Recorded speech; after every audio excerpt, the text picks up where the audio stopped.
تھوڑا سی ایسے جگہ ہٹائی تو وہ دیگ نکل آئی، تو فرمایا پھر مٹھیاں سونے کی بھر بھر کے دیتے تھے۔ اور مجھے ایک صاحب کہنے لگے کوئی ایسا عمل بتائیں، کوئی ایسا عمل بتائیں کہ میں چاہتا ہوں میری 7 نسلوں میں رزق ختم نہ ہو، جو مہنگائی اور حالات اور پریشانیاں میں دیکھ رہا ہوں، کوئی ہے؟ 70 اولیاء نے فرمایا کہ جو بندہ یہ وظیفہ پڑھے گا اللہ کا عرش ہل جاتا ہے،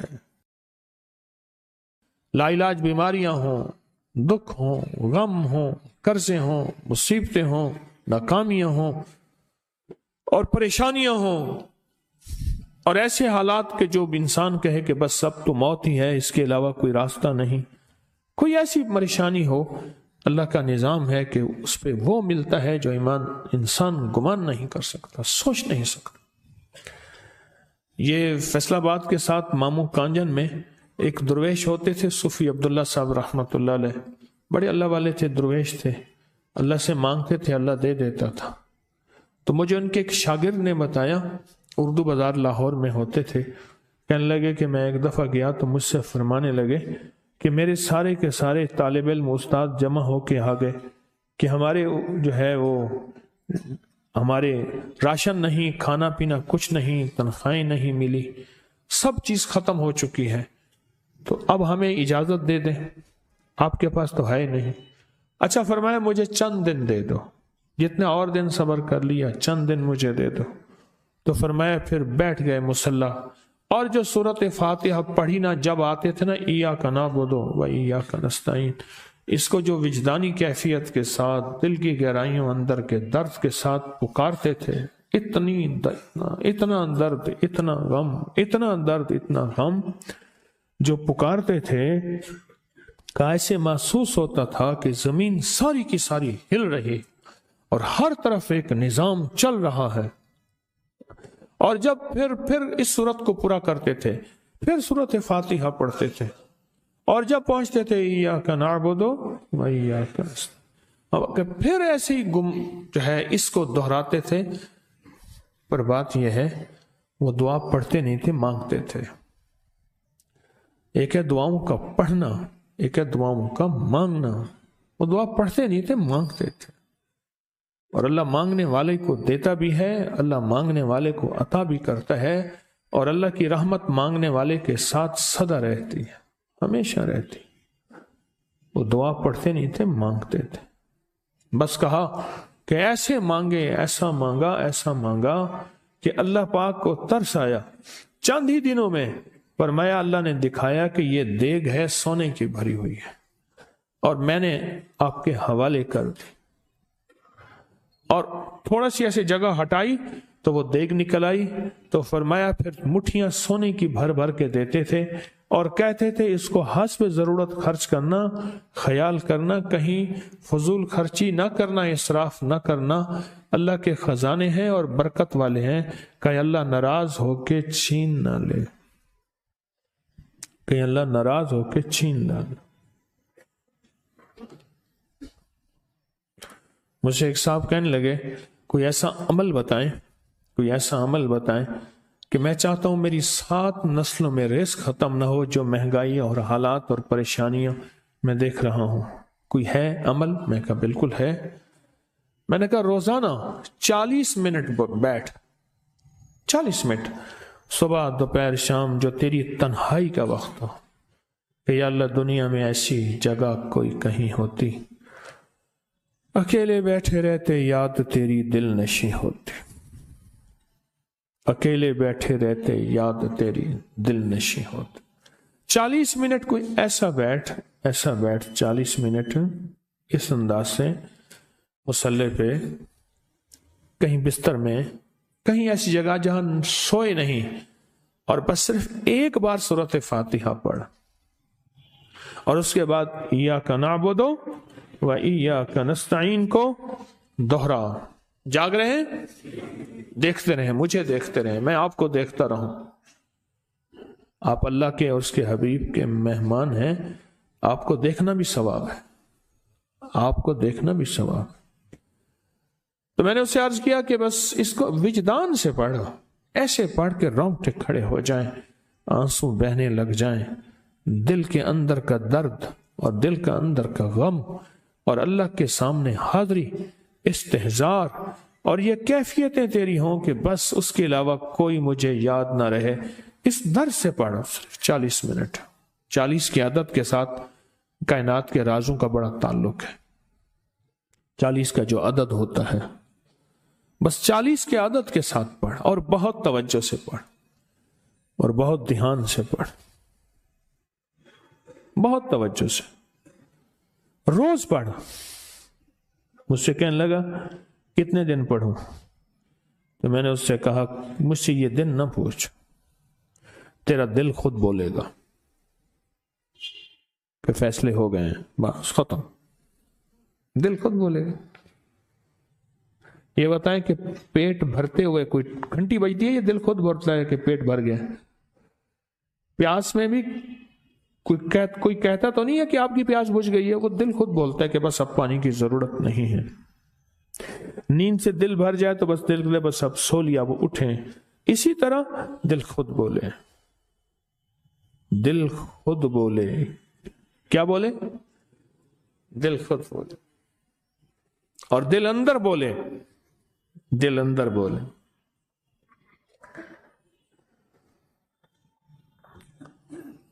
کہ اللہ پاک جل شانہ نے نسلوں کے لیے رزق کی عزت، دولت، برکت کے فیصلے کر دی، بس دل بولے۔ کتنے دیر کر؟ اب یہ تیری اپنے مانگنے میں ہے، اب یہ تیری اپنے مانگنے میں ہے۔ مانگنے میں کمی ہے تو دل نہیں بولے گا، اگر مانگے گا تو پتہ نہیں دنوں میں یا ہفتوں میں، جتنے میں دنوں میں فیصلہ ہو جائے گا، فیصلہ ہو جائے گا۔ اور میں نے اس سے کہا کہ یہ میرے پردادا کے پردادا کا عمل ہے، ان کا یہ عمل ہے، میرے پردادا کے پردادا کا عمل، جو ہماری خاندانی یادداشتوں میں یہ لکھا ہوا ہے، لکھا ہوا ہے۔ اور فرمایا اگر یہ کوئی بندہ کر لے، اللہ نسلوں کا رزق اللہ سے منوا لے۔ اور میں نے اس سے کہا خیال کرنا، رزق کے روحانی ساتھ منوانا، رزق کے روحانی ساتھ منوانا، رزق کے روحانی ساتھ منوانا، ورنہ دولت، مال، چیزیں مل جائے گی جس کے بارے میں کہا جاتا ہے کہ بعض بندے ایسے ہوتے ہیں اللہ پاک ان سے لقمے نہیں چھینتا، سجدے چھین لیتا ہے۔ اللہ ان سے لقمے نہیں چھینتا، کیوں؟ رزق جسمانی دوسرے لفظوں میں مل رہا ہے، اور رزق روحانی اللہ چھین لیتا ہے۔ یہ جو آج آپ بیٹھے ہیں تسبیح خانے میں اور میں بیٹھا ہوں، یہ ہم روحانی دسترخوان پہ بیٹھے ہیں۔ یہ بہت بڑا دسترخوان لگا ہوا ہے، یہ دسترخوان ہے۔ سنا ہے در یار پہ بڑی دھوم ہے، سنا ہے در یار پہ بڑی دھوم ہے، وہاں عاشقوں کا ہجوم ہے۔ یہ روحانی دسترخوان ہے، میں بھی خود محتاج ہوں، یہ روحانی دسترخوان ہے۔ تو میں نے اس سے عرض کیا کہ ایک دسترخوان نہیں مانگنا، دونوں مانگنا، رزق روحانی بھی، رزق جسمانی تو اس کو بھی ملتا ہے جس کو کلمہ نصیب نہیں ہوا، رزق جسمانی تو اس کو ہی ملتا ہے جس کو کملی والی کی غلامی نصیب نہیں ہوئی، رزق جسمانی تو اس کو ہی ملتا ہے جس کے ماتھے پہ شقاوت لکھی ہے، رزق جسمانی تو اس کو ملتا ہے جو اللہ کا نافرمان ہے، رزق جسمانی تو اس کو ملتا ہے جو اللہ کے وجود کا انکار کرتا ہے، رزق جسمانی تو اس کو ہی ملتا ہے جو آخرت اور قبر کا انکار کرتا ہے، رزق جسمانی تو اس کو ملتا ہے جو جنات اور برزخ کا انکار کرتا ہے، رزق جسمانی تو اس کو ملتا ہے جو خود کملی والے کی نبوت کا انکار کرتا ہے، وہ تو بے بہا لوگ ہیں، ان کو ملتا ہے۔ پر تجھے بھی صرف رزق جسمانی ملا اور اللہ سے یہ منوا لیا، نہ یہ نہ منوانا، اللہ سے کہنا ہے اللہ رزق روحانی بھی دے اور رزق جسمانی بھی دے، دو رزق کٹھے عطا فرما۔ کون سا رزق؟ رزق اور رزق جسمانی بھی دے۔ کہیں ایسا نہ ہو کہ میری نسلوں میں صرف مال، دولت اور چیزیں ہوں اور تیرا نام اور تیرے حبیب کا نام نہ ہو، تیرا نام اور تیرے کملی والے کا نام نہ ہو، تیرا نام اور تیرے دوستوں کا نام نہ ہو، تیرا نام اور تیری آل و اصحاب کا نام نہ ہو، کہیں ایسا نہ ہو میں محروم ہو جاؤں مجھے آل اور محمد اور آل محمد اور اصحاب محمد کی نسبتیں یہ بھی ساتھ عطا کیے رکھ۔ میں نے اس سے کہا کہ 2 چیزیں مانگنا۔ اچھا، قدرت کا نظام ہے، کچھ دیوانے بھی ہوتے ہیں، یقین والے ہوتے ہیں، آپ جیسے آپ مخلص بیٹھے ہیں، اور پوری دنیا میں ہمارے ساتھ اس وقت مخلص بیٹھے ہیں جو ہماری آج کی محفل میں شریک ہیں، ہوتے ہیں دیوانے۔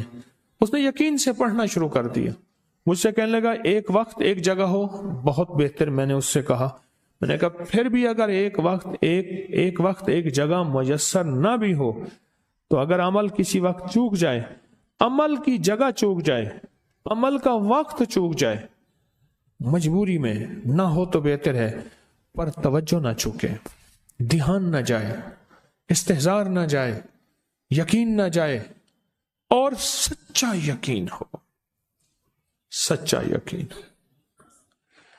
کہ میرا اللہ خود کہتا ہے یہ مانگنا بھی تو اسی نے دیا ہے نا، اسی نے مانگنا دیا ہے۔ جب اس کریم نے مانگنا ہی خود دیا ہے تو عطا بھی خود کرے گا۔ نہیں خوف نارے جہیم کا کہ کرم ہے مجھ پہ کریم کا، وہ خود عطا کرے گا مجھے، اس نے مانگنا دیا دے گا۔ یقین ہو ایسا ایسا ایسا ایسا، اتنا زبردست یقین ہو، اتنا یقین ہو اللہ کے ملنے پہ اور اللہ کے مانگنے پہ، اتنا یقین ہو کہ گمان اور خیال سے بالا تر یقین ہو، بہت زیادہ یقین ہو۔ یاد رکھیے گا میری بات، میری طرف دیکھتے رہیں، یاد رکھیے گا جس کو ملا ہے یقین کی طاقت میں ملا ہے، اور جس سے چھنا ہے بے یقینی نے اس سے سب کچھ چھین لیا، بے یقینی نے اس سے سب کچھ چھین لیا۔ جس کو ملا ہے یقین کی طاقت سے ملا ہے، یقین ہو کہ میں کر رہا ہوں اور اللہ مجھے دے دے گا۔ کہا کہ کیسا یقین ہو؟ کہا جیسے بکری کے تھن دودھ سے بھرے ہوئے اور میں کہوں کہ میرے ہاتھ سے دباؤں گا اور دودھ نکلے گا، اس سے زیادہ یقین۔ اور کہا کس سے زیادہ یقین؟ کہا کہ ایک بڑا نوٹ ہو اور بڑا نوٹ کے اندر جو ہے ایک آنے کی چیز آنی ہے، تو میں کہوں گا اس سے تو اس کی نوٹ کے اندر تو ہزاروں آنے ہیں، اور میں ایک آنے کی چیز، ایک ٹکے کی چیز لوں گا اور میرا کام بن جائے گا۔ اس سے زیادہ یقین ہو، اور اس سے کہیں زیادہ یقین ہو کہ سخت پیاس ہے اور میں پانی کو دیکھوں، اور پانی کو دیکھتے ہی مجھے یقین ہو کہ اس سخت پیاس میں میرا پیاس بجھ جائے گی، پیٹ بھر جائے گا۔ اس سے کہیں زیادہ یقین ہو۔ میں پھر بھی یقین کو نہیں سمجھا سکا، علم بھی محدود ہے، الفاظ بھی میرے پاس محدود ہیں۔ اس سے کہیں زیادہ یقین ہو، اس سے کہیں زیادہ یقین ہو، اور بہت زیادہ یقین ہو، اتنا یقین ہو۔ کیا خیال ہے؟ آپ چاہیں گے اپنی نسلوں کے لیے بخت، رزق، نصیب اور مقدر منوا لیں؟ کیا خیال ہے؟ وہ بڑا کریم ہے۔ میں نے ابھی نہیں بتایا کہ قرآن کا واقعہ سنایا، حضرت موسیٰ اور خضر علیہ السلام کا قرآن کا واقعہ سنایا کہ ان کی 7 نسلوں کا جو ابا تھا نا، وہ 7 نسلوں میں پہلے والا ابا، دادے کے دادے کے دادے کا دادا، ٹھیک، وہ نیک تھا، وہ دعائیں مانگتا تھا، وہ اللہ کے ساتھ تعلق میں تھا، اس کا تقوی تھا، وہ اس کی نیکی کا اثر، اس کی نیکی کا اثر، اس کی نیکی کا اثر نسلوں میں منتقل ہوا، نسلوں میں منتقل ہوا۔ پڑھ لیں، مانگ لیں، اللہ سے کر دیں کہ اللہ میرے لیے اور میری نسلوں کے لیے رزق روحانی اور رزق جسمانی کے فیصلے کر دیں، رزق روحانی اور رزق جسمانی کے فیصلے کر دیں۔ شاہ عبد الرحیم تھے شاہ ولی اللہ رحمت اللہ علیہ کے والد محترم، انہوں نے شاہ ولی اللہ سے کہا بیٹا میں تجھے روحانی مشقیں کرا رہا ہوں، ایک مشق ایک بھی کر لے، اپنے لیے اور اپنی نسلوں کے لیے اللہ سے رزق منوا لے۔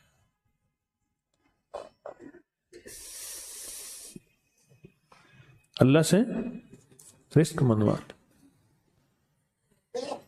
اللہ سے رزق منوا لے۔ تو پوچھا کہ حضرت میں رزق کیسے منواؤں؟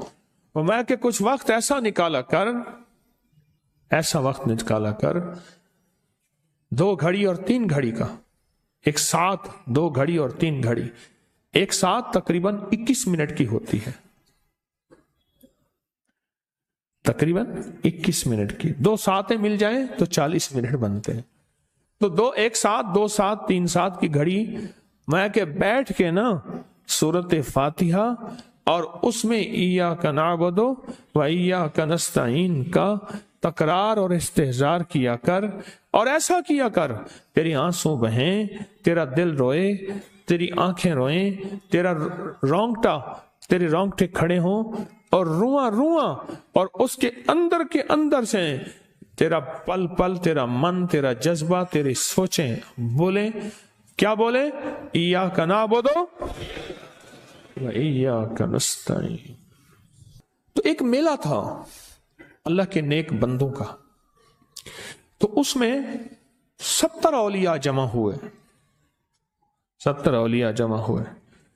ہر اللہ کے ولی نے کہا کہ آپ کوئی ایسا وظیفہ بتائیں، ایسی تسبیح بتائیں، ایسا ذکر بتائیں جو اللہ کے عرش کو ہلائے اور جو اللہ کی ذات کو متوجہ کر دے، جو اللہ کے تعلق کو نصیب کر دے. کوئی ایسا ذکر، کوئی ایسی تسبیح بتائیں. فرمایا سب نے بتایا کہ سورت فاتحہ ہے، اور اب سب سے پوچھا سورت فاتحہ میں کوئی ایسا جز بتائیں جو سورت فاتحہ کا دل ہو. سورت یاسین قرآن کا دل، لیکن سورت یاسین کا دل سلام قولا من رب الرحیم. ہر سورت کے اندر اللہ پاک نے کچھ نعمتیں، کچھ نکتے رکھے ہیں. تو فرمایا سورت فاتحہ کا دل. تو میلے میں جتنے بھی اولیاء 70 بیٹھے تھے، سب نے کہا کہ اگر سورت فاتحہ کا دل پانا ہے تو وہ صرف کیا ہے؟ ایاک نعبد و ایاک نستعین. اس کا مفہوم عام سادہ سے یہ ہے کہ مولا غلامی تیری، در کسی اور کا. جب غلام تیرے ہیں، منگتے تیرے ہیں، بھکاری تیرے ہیں، محتاج تیرے ہیں، پھر در بھی تیرا ہے، پھر در بھی تیرا ہے، اور کسی کا در مولا نہیں ہے، پھر در بھی تیرا ہے. تیرے در کے ہم محتاج، تیرے بر کے ہم غلام ہیں. تو میں نے اس سے کہا کہ یہ وظیفہ کر، سارا دن پڑھی ایاک نعبد، اور کام بھی کرتا رہے، وضو بے وضو چلتا بھی رہے، یہ پڑھتا بھی رہے، پڑھتا بھی رہے، پڑھتا بھی رہے. چند دن چند ہفتے یہ عمل کر، اور رات سوتے ہوئے سورت فاتحہ پوری کر 40ویں، اور پھر درود پاک پڑھتے پڑھتے سو جا. 70 اولیاء نے فرمایا کہ جو بندہ یہ وظیفہ پڑھے گا اللہ کا عرش ہل جاتا ہے، اور فرشتوں میں کوہرام مچ جاتا ہے، اور فرشتوں میں اللہ کے بارگاہ میں فریادیں ہوتی ہیں کہ یا اللہ یہ بندہ ہے اور اس نے یہ عمل کیا ہے، یہ وظیفہ کیا ہے، اور ابھی تک اس کی دعا قبول نہیں ہوئی، اس نے یہ مانگا ہے ابھی تک دعا قبول نہیں ہوئی. فرشتوں میں یہ کوہرام مچ جاتا ہے. ایک اللہ کے دوست تھے، سوتے سوتے ایک دم اٹھ بیٹھے. اٹھنے کے بعد وجدانی کیفیت کے ساتھ جو ہے یہ وظیفہ پڑھنے لگے. تو کسی نے پوچھا کہ حضرت کیا ہوا؟ فرمایا میں نے دیکھا کہ اللہ کے عرش کے نیچے جنتی ہیں اور وہ ٹہل رہے ہیں، اور سب کی زبان پہ یہی وظیفہ ہے.